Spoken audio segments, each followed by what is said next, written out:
kita berusaha, saya garis bawahi, berusaha sekuat kemampuan sambil memelihara modal utama ini. Kalau Anda belum berhasil, yakinlah bahwa Tuhan akan turun tangan. Itu hukum kemasyarakatan yang dijelaskan oleh Al-Quran. Pasti, karena apa? Setiap rezim ada ajalnya. Bukan cuma manusia yang punya ajal. Walikulli ummatin ajal fa iza ja, dan seterusnya. Ada ajalnya. Kita berusaha sebaik mungkin, tetapi tidak keluar daripada pemeliharaan kita terhadap bangsa ini, persaudaraan ini. Jangan sampai ada kekacauan. Karena sekali lagi, al-imamul jair khairun final fitnah. Penguasa yang berlaku zalim itu lebih baik daripada chaos. Bismillahirrahmanirrahim. Alhamdulillah. Wassalatu wassalamu ala Rasulillah wa ala alihi wa ashabihi wa man wala. Ibu Rektor yang saya hormati, Saudara Moderator, Pak Gus Baha, hadirin sekalian, Assalamualaikum warahmatullahi wabarakatuh.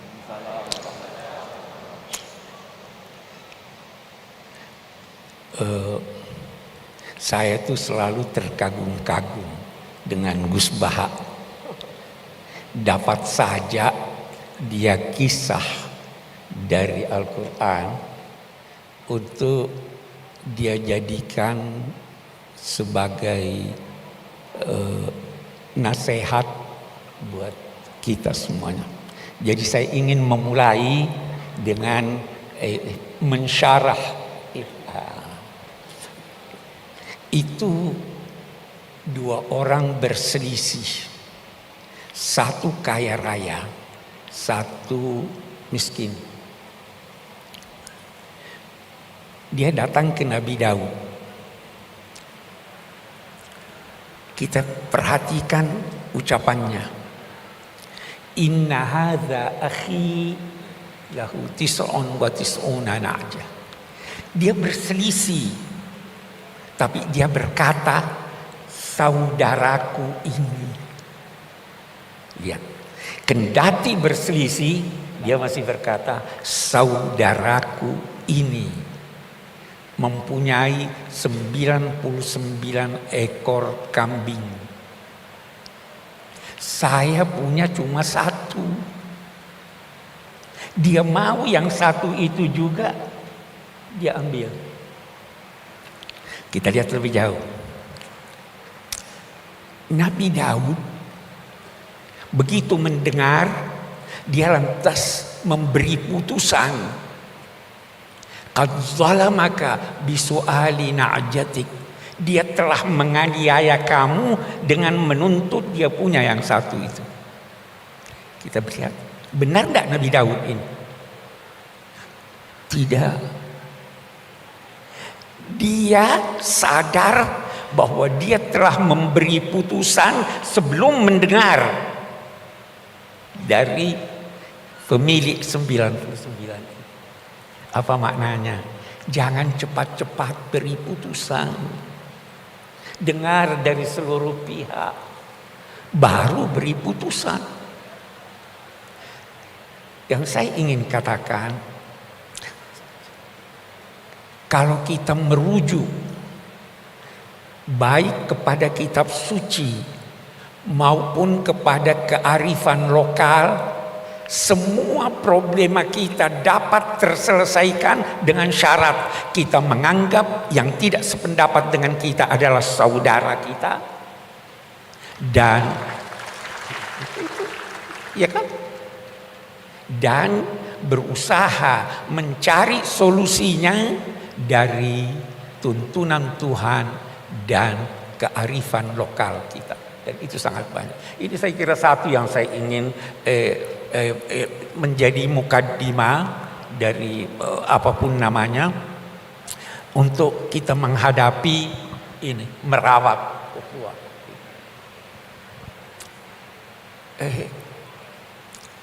Ini kan setelah pemilu Bu ya katanya. Saya terkesan begitu. Saya ingin berkata demikian lagi. Ada satu kearifan yang dikemukakan oleh kitab suci yang mungkin juga kita semua perlu sadari. Supaya terawat ini ukhuwah. Apa itu? Nabi Muhammad sallallahu alaihi wasallam diperintahkan Allah untuk menyampaikan, untuk berucap dan menyampaikan. Qulillahumma malikal mulk tu'til mulka man tasha wa tanzi'ul mulka mimman tasha wa tu'izzu man tasha wa tudhillu man tasha biyadikal khair innaka ala kulli syai'in qadir tulijul laila fin nahar wa tulijul nahara fil lail wa tukhrijul hayya minal mayyit dan seterusnya. Sampaikan. Allah pemilik kekuasaan. Dia yang memberi kekuasaan kepada siapa yang dia kehendaki. Dan dia mencabut, dia katakan mencabut. Kenapa dia katakan mencabut? Karena yang kuasa biasa tidak mau, kecuali dicabut. Mencabut kekuasaan dari apa yang dia kehendaki. Dia yang memuliakan, dia yang menghinakan. Tetapi ingat, di dalam genggaman Tuhan kebajikan itu. Apa maknanya? Ikuti tuntunannya, pada akhirnya kamu mendapat kebajikan. Baru dia lanjutkan. Sampaikan juga, wahai Tuhan, Engkau memasukkan malam di dalam siang. Memasukkan siang juga di dalam malam. Engkau menghidupkan, mengeluarkan yang hidup dari yang mati, dan mengeluarkan yang mati dari yang hidup. Apa maknanya ini? Kata sementara pakar, inilah isyarat tentang teori dialektika. Jangan pernah menduga bahwa sesuatu yang sudah tidak ada harapan tidak mungkin muncul lagi, karena Tuhan menghidupkan dari yang mati. Ikuti saja tuntunan Allah. Nah, apa tuntunan Allah? Ini tadi sebagian yang dikemukakan. Usahakan islah, usahakan perdamaian, usahakan merawat persaudaraan. Oke. Kemudian Nabi bersabda, sebagaimana keadaan kamu, begitulah ditetapkan penguasa kamu. Kama takununa yuwalla alaikum. Hei, apapun siapapun yang berkuasa, kekuasaannya bersumber dari Tuhan. Walaupun yang berkuasa itu menentang Tuhan. Itu Namrud, musuhnya Nabi Ibrahim, itu diberi kekuasaan oleh Tuhan. Tetapi ingat, dia yang memuliakan dan dia juga yang menghinakan, dia yang mencabut. Karena itu saya ingin berkata begini, apapun hasil akhir pemilu kita, apapun hasil akhirnya, apakah calon Anda yang menang atau dia yang kalah, ketahuilah bahwa itulah cermin dari masyarakat kita. Sebagaimana keadaan kamu, kalau Anda baik, maka itulah cermin kebaikan. Tapi kalau Anda anggap buruk, itulah cermin masyarakat kita. Kalau itu cermin masyarakat kita, maka terimalah dengan legowo, tetapi usahakan untuk memperbaiki. Jangan sampai ukhuwah ini, karena ini modal kita nih, ukhuwah ini modal kita. Nah, yakinlah bahwa di tangan Tuhan kebajikan itu. Yakinlah. Nah, satu hal lagi. Kalau Anda tidak berhasil, Tuhan yang akan menetapkan buat Anda bantuannya. Yakin itu. Itu ada di Al-Quran, itu dikatakan begini. Wa in kadu la yastafizzunaka liyukhrijuka minal ard idzan la yalbasuna illa qalila. Mereka itu hampir saja menjadikan engkau gelisah. Masyarakatmu gelisah dalam ketakutan. Kalau itu terjadi, yakinlah rezimnya pasti runtuh. Itu hukum kemasyarakatan. Jadi kembali pada tuntunan agama. Apapun hasilnya, kita terima sambil berusaha untuk memperbaiki. Sambil menjaga ukhuwah ini. Karena inilah modal kita. Kita tidak ingin ada dari luar. Mari kita selesaikan persoalan kita di dalam. Itu saya kira itu yang pertama. Nah, sekarang saya ingin berbicara sedikit tentang apa sih ukhuwah itu. Apa itu ukhuwah? Ukhuwah itu dari segi bahasa berarti persamaan. Kita semua sama. Apapun persamaan antara sesuatu dengan sesuatu yang lain, maka itu saudaranya. Semakin banyak persamaan, semakin kukuh persaudaraan. Saudara itu dari bahasa Sanskerta. Saudara atau saudara, katanya artinya serahim, sama rahimnya. Kita serahim. Nah, kemudian berkembang maknanya sebagaimana perkembangan bahasa. Jadi ada persamaan. Saya memperoleh kesan bahwa saudara itu adalah yang seudara dengan Anda. Saudara. Binatang itu saudara kita, sama-sama kita. Wa ma min ta'irin yatiru bi janahihi illa umamun amsalukum. Tidak ada suatu burung yang terbang dengan kedua sayapnya di udara kecuali sama-sama kamu. Itu saudara kita. Setan itu orang yang boros itu saudaranya setan. Innal mubadzirina kanu ikhwana syayatin. Jadi siapapun yang seudara dengan Anda adalah saudara Anda. Saudara kita, binatang saudara kita, tumbuhan saudara kita karena dia saudara. Bahkan dalam ajaran Al-Quran, batu pun bisa menjadi saudara kita.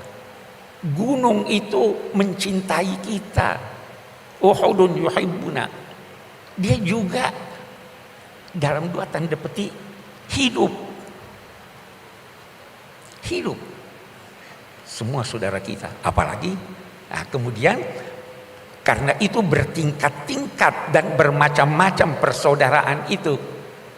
Salah satu di antaranya adalah saudara sebangsa. Kita sama-sama. Apa itu bangsa?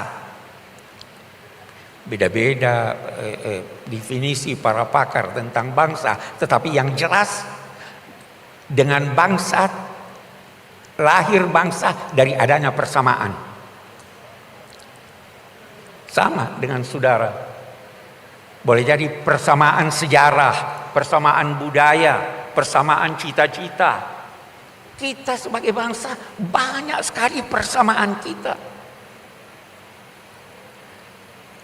Bahasa lebih penting bahasa pikiran daripada bahasa lisan. Harus menyatu kita. Karena itu dalam konteks persaudaraan sebangsa kita harus mencari titik temu. Tanpa titik temu, kita tidak bisa mewujudkan persaudaraan sebangsa. Saya teringat Sayyidina Ali pernah berkata begini.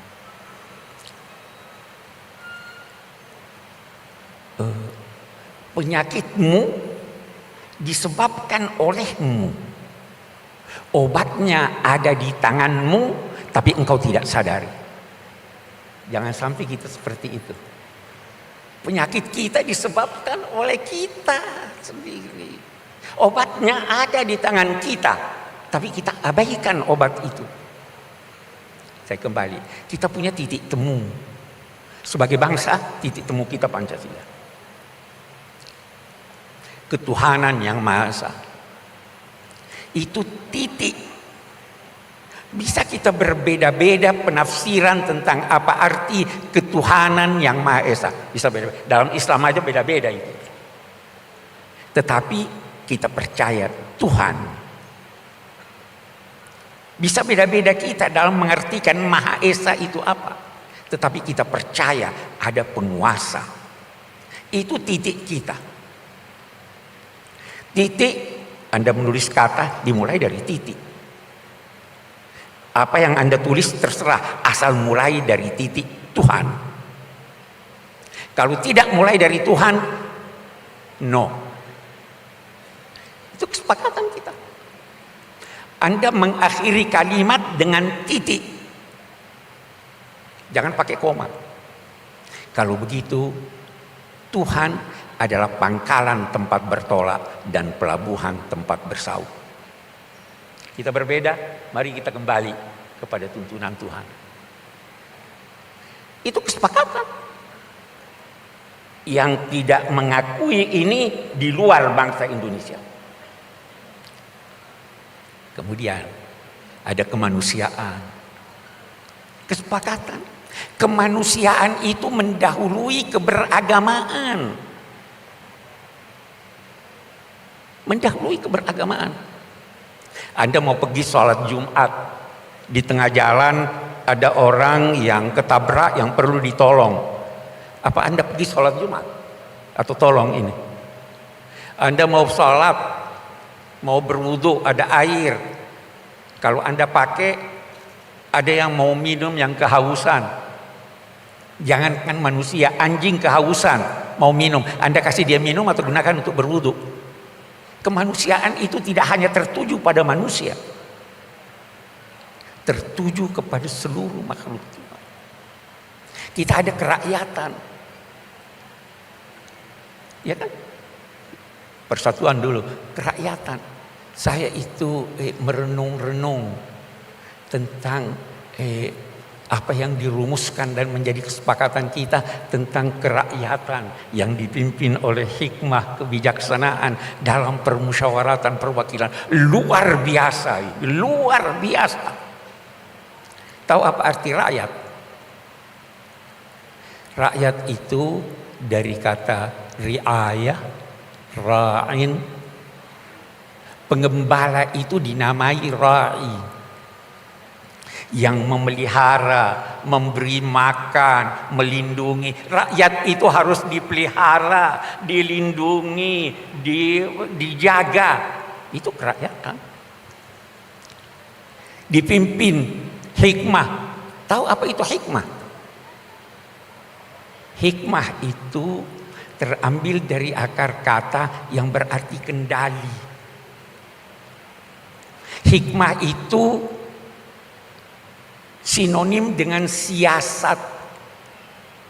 Siasat itu terambil dari kata ya susu sais. Dalam bahasa Indonesia ada sais. Delman, pengemudi. Yang bersiasat harus menjadi seperti pengemudi. Apa syaratnya?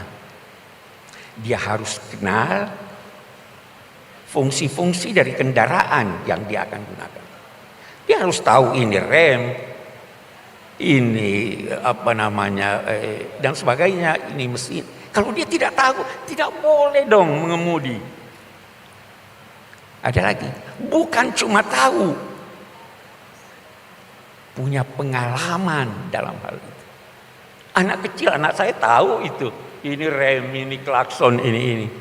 Tapi dia tidak tahu menggunakannya, tidak boleh mengemudi. Ada lagi? Ada.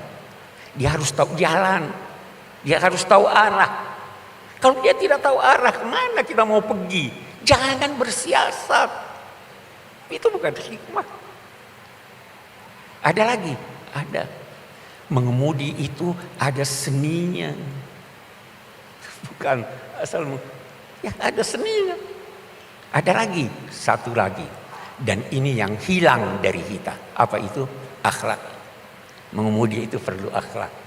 Jangan bunyikan klakson malam-malam. Jangan menyalip dari sebelah kiri. Ada akhlaknya. Nah, kerakyatan yang dipimpin oleh hikmah, oleh siasat yang syaratnya seperti ini. Baru dalam permusyawaratan. Musyawarah itu apa?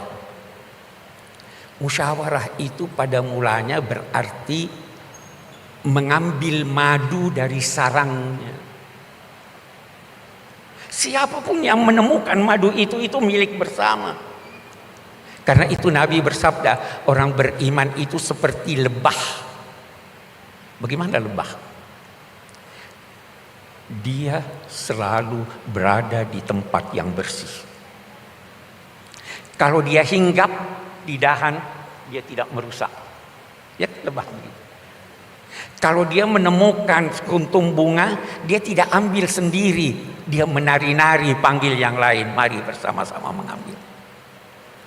Dia tidak mengganggu yang tidak diganggunya. Tetapi kalau dia menyengat, sengatannya obat. Itulah musyawarah. Saya ingin kembali berkata bahwa sebenarnya problema kita, kalau kita punya problem, boleh jadi kita tidak tahu penyakit kita apa. Dan kalau kita tahu, kita lupa bahwa obatnya ada pada diri kita. Kembali deh ke Pancasila, laksanakan itu secara baik dan benar, problema kita akan terselesaikan. Oke, kita bisa panjang berdiskusi menyangkut ini. Terakhir yang saya ingin katakan, persaudaraan itu dimulai dari jangan. Merawat itu lebih penting dari mengobati. Kita mau rawat. Bagaimana merawat? Kalau dalam tuntunan agama, jangan. La yaskhar qaumun min qaum. Itu di surat Al-Hujurat kan? Jangan satu kaum menghina kaum yang lain. Jangan sekelompok perempuan menghina kelompok perempuan yang lain. Boleh jadi yang dihina, yang dilecehkan lebih baik dari dia. La yaqtab ba'dukum ba'dan. Jangan mengumpat. Semua jangan. Kalau Anda bisa menghindarkan apa yang tidak baik, itu terpelihara ukhuwah. Nanti kemudian itu baru memberi. Itu kan merawatnya begitu. Kita rawat itu. Tidak. Dan terakhir, bersaudara. Siapa sih, saya kembali? Saudara itu siapa? Saudara itu, puncak persaudaraan itu adalah memandang orang lain adalah diri Anda. Memandang orang lain adalah diri Anda. Anda mau yang terbaik buat Anda? Mau. Kalau begitu, itu orang itu saudara saya, itu saya, beri dia yang terbaik. Itulah puncak persaudaraan. Karena itu kalau terjadi selisih, itu di Al-Quran dikatakan orang bertakwa, al-kaziminal ghaiz, menahan amarah. Boleh jadi masih ada dendam di dalam, tapi ditahan. Lebih tinggi apa? Wal afina anin nas, memaafkan. Bukankah dia juga manusia seperti Anda? Bukankah kalau Anda bersalah, Anda mau dimaafkan? Mau lebih tinggi? Wallahu yuhibbul muhsinin. Berbuat baik kepada orang yang bersalah. Itulah cara merawat ukhuwah. Tanpa itu, terus ini begini, ini begitu. Dan pada akhirnya, setelah kita berusaha, saya garis bawahi, berusaha sekuat kemampuan sambil memelihara modal utama ini, kalau Anda belum berhasil, yakinlah bahwa Tuhan akan turun tangan. Itu hukum kemasyarakatan yang dijelaskan oleh Al-Quran. Pasti, karena apa? Setiap rezim ada ajalnya. Bukan cuma manusia yang punya ajal. Walikulli ummatin ajal. Fa iza ja' dan seterusnya. Ada ajalnya. Kita berusaha sebaik mungkin, tetapi tidak keluar daripada pemeliharaan kita terhadap bangsa ini, persaudaraan ini. Jangan sampai ada kekacauan. Karena, sekali lagi, al-imamul jair khairun final fitnah. Penguasa yang berlaku zalim itu lebih baik daripada chaos. Wa fi ba'dhi syarri khiyar. Memang di dalam keburukan pun kita harus pandai-pandai memilih mana yang lebih sedikit keburukannya. Nah, sekali lagi terkesan tadi saya terbawa sebenarnya oleh Gus Baha ini. Itu tuntunan agama. Dan itu yang harus kita pertahankan. Tetapi sekali lagi jangan salah paham bahwa kita berdiam diri. Kita berusaha sekuat tenaga. Tapi sesuai dengan tuntunan kitab suci, sesuai dengan kearifan lokal, dan terus mempertahankan persatuan bangsa, kesatuan kita serta persaudaraan kita sebagai sesama bangsa, sesama manusia, bahkan sesama makhluk Tuhan. Demikian. Assalamualaikum warahmatullahi wabarakatuh.